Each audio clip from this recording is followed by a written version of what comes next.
If you've ever felt confused about what your seat should be doing in the canter, well, this episode is for you.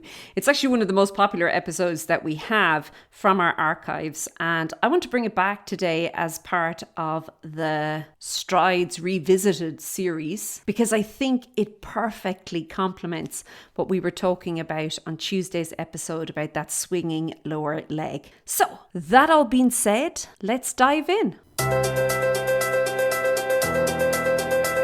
Have you been trying to develop your seat in the canter and you found that the more you try, so the more effort you put into this, the further you seem to get from where you actually want to go? Well, don't worry, you're not alone. That happens so many riders in the canter.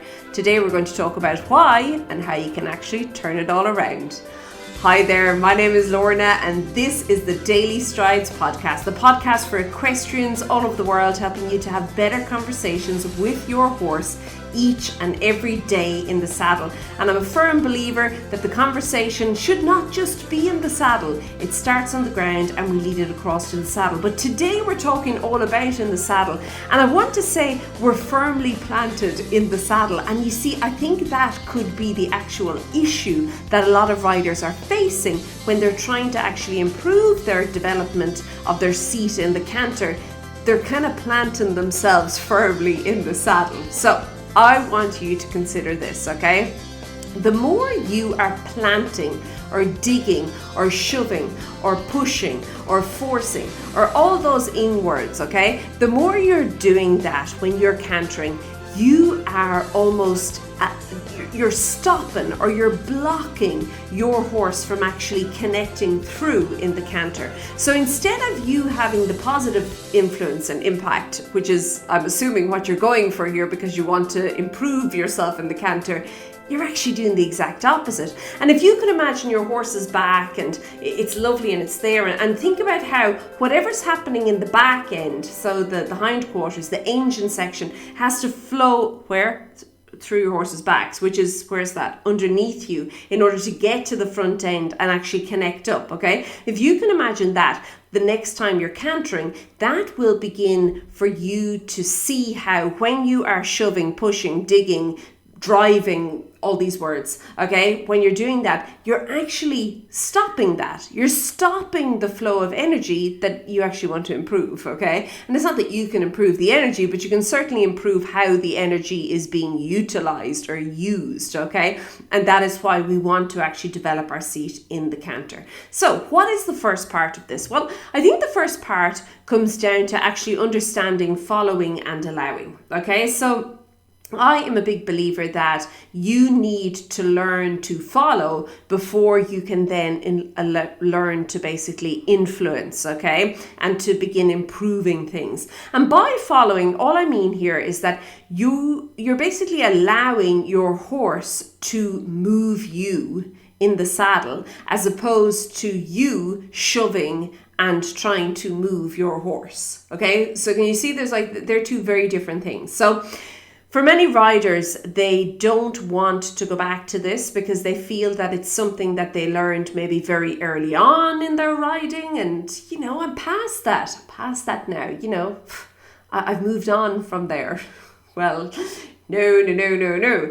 I do think that it's important to be open to actually going back, and particularly in the canter, okay? So what I want you to start doing is, first of all, freeing up space in your body, okay, and putting yourself in the best possible position, so alignment, so that you can truly follow your horse. And that begins with carrying yourself in the saddle, okay? So I really feel that canter is the big kind of deciding point for many riders. It's you can see things. You see, if you're not really that fit and you're not that strong and you're not that supple and your core really is, well, it's not where it should be, okay? You can kind of get away with that in the walk and the trot. You can fake it till you make it, or whatever the case is, okay? But as soon as you go into the canter, you can see when a rider is not physically able to really and truly allow the canter to happen, okay? You can see, first of all, it actually looks exhausting watching them. You see there's a lot of shoulder movement going on, kind of, 1980s dance move type things, okay?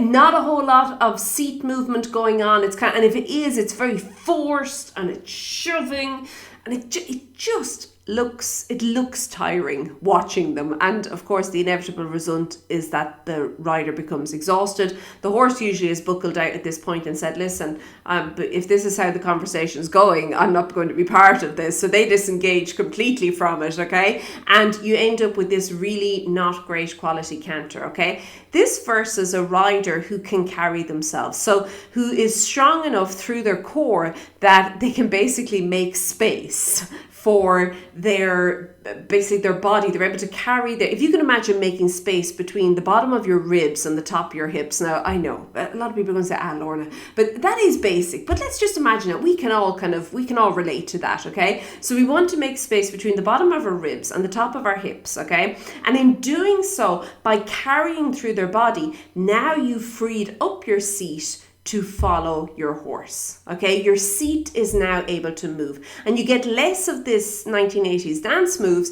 and more of the actual real movement that needs to come, that lovely suppleness, that lovely flowing energy, okay, that needs to come in the canter. So another way of thinking of this is if you could imagine there was a clothes hanger, just a clothes hanger, random, normal clothes hanger, okay? It can be a fancy one, it can be a wire one, it can be a wooden one. It doesn't make any difference, a clothes hanger. And I want you to imagine there's a garment on the clothes hanger, okay? And when the wind blows, the garment moves, but the clothes hanger kind of keeps the whole show in place. So it's not going to get blown away, but the garment is moving with the wind. Well, now I want you to imagine your shoulders as being the clothes hanger, okay? Your body is the garment and your horse is the wind, okay? So now you've got this different picture. You can feel where you're being held up by, okay? And it's not that you're going around now with your shoulders up to your ears, not at all, okay? But you are kind of supporting yourself, but yet you're allowing the horse, the wind, to move your body, the garment, and you are now following, okay? So I want you to think of that next time you're in the saddle. Okay, once we have really and truly begun to follow, then we can begin starting to refine things and we can actually begin having a say in it, okay? So how do we actually put this all into practical use, and how do we start doing this? I'm going to suggest next time you're in the saddle, taking your feet out of the stirrups, and don't worry, you're not going to start in canter. Before you're like, oh, okay, I'm just going to turn this off right here because I cannot canter without my stirrups. I'm not asking you to do that, okay? I'm going to suggest starting with working in walk without your stirrups, okay? And I want you to begin feeling how it feels to follow your horse. And start from the point of view of when you don't carry yourself and when you do carry yourself, and start feeling those feelings, because no matter how unfit you are going to be able to carry yourself in walk, okay? Because there's not a whole lot of movement there. You're not asking, it's not a big ask, okay? So you can feel how it feels to carry yourself in walk, and remember carrying yourself again, as I've explained that, and then feeling how your seat now can move with your horse, okay? From there, work into trot. And I do believe that trot, I'm talking about not like the slowest trot in the world, going nowhere slowly. I'm talking about a good active trot that's going to actually require you to have a certain degree of suppleness through your body.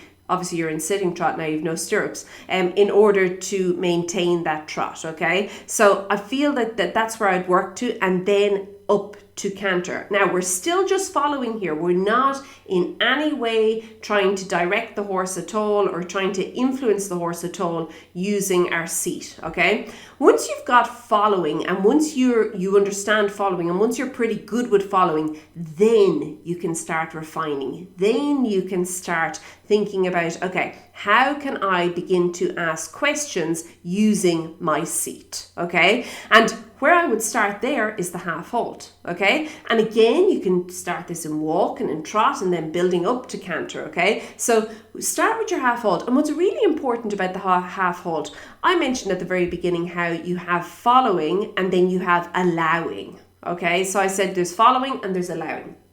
What's important about the half-halt is that when you ask your horse with the half-halt, so when you use the half-halt to ask a question, it is really important that you give the horse space to respond, space and time to respond. And that is the allowing. Okay, so I want you then to start putting this into play when it comes to your seat in the canter. You can ask a question, but you then have to let the horse respond. Remember, you're not cantering, you're just the passenger, okay? And you're on top of the horse. And yes, the two of you are together, and yes, you're moving together, and yes, you're directing the situation. At least that's what we hope, that you're actually kind of, if you want to call them the shots, or you're telling your horse what you would like him to do, and that he is being responsive enough and that he is being basically obliging enough to carry out.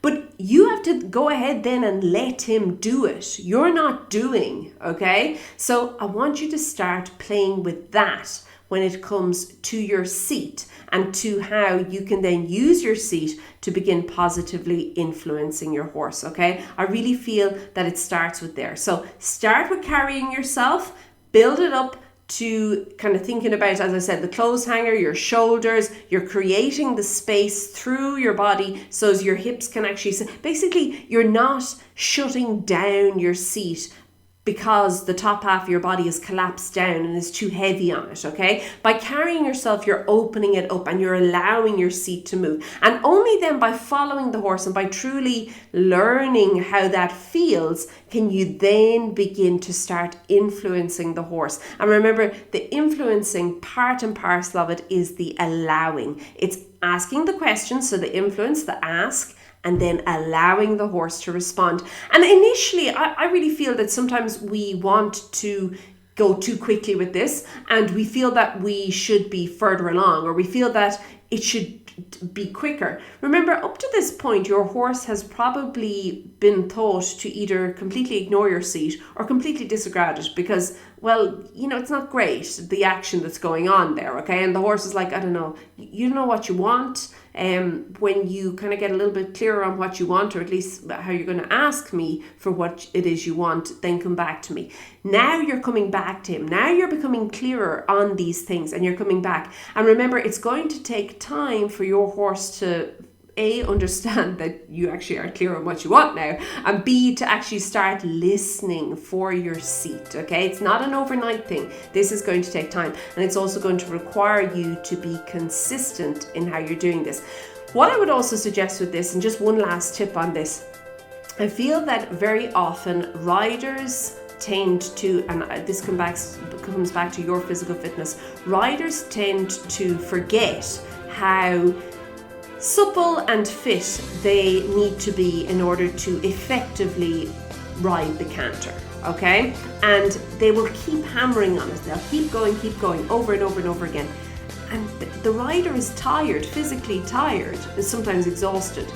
You're not going to be your best when you are exhausted and tired, okay? So I would suggest kind of trying to rather put this in through your ride. Don't keep just hammering on this. Put it, kind of sprinkle it through your ride, and when you get to the point where you feel like, gosh, I feel really tired now, or gosh, you know, I'm having to really hold myself here, that's it. That is, you should have given up before you get to that point, but if you kind of are getting at that point, that's where I would say leave it and come back another day. Don't keep hammering, because when you keep hammering at that, that is where you're going to start digging, forcing, pushing, shoving, whatever, all those inging words, okay? You're going to start doing that again, and that's what we're going to move away from. If you're interested in finding out how you can maybe improve your fitness a little bit more, I'm going to suggest you pop over and check out the Equestrian Fitness Challenge. You can find it, it's absolutely free at equestrianfitnesschallenge.com. Have a great week, keep well, and I'll chat to you soon. Be good, bye.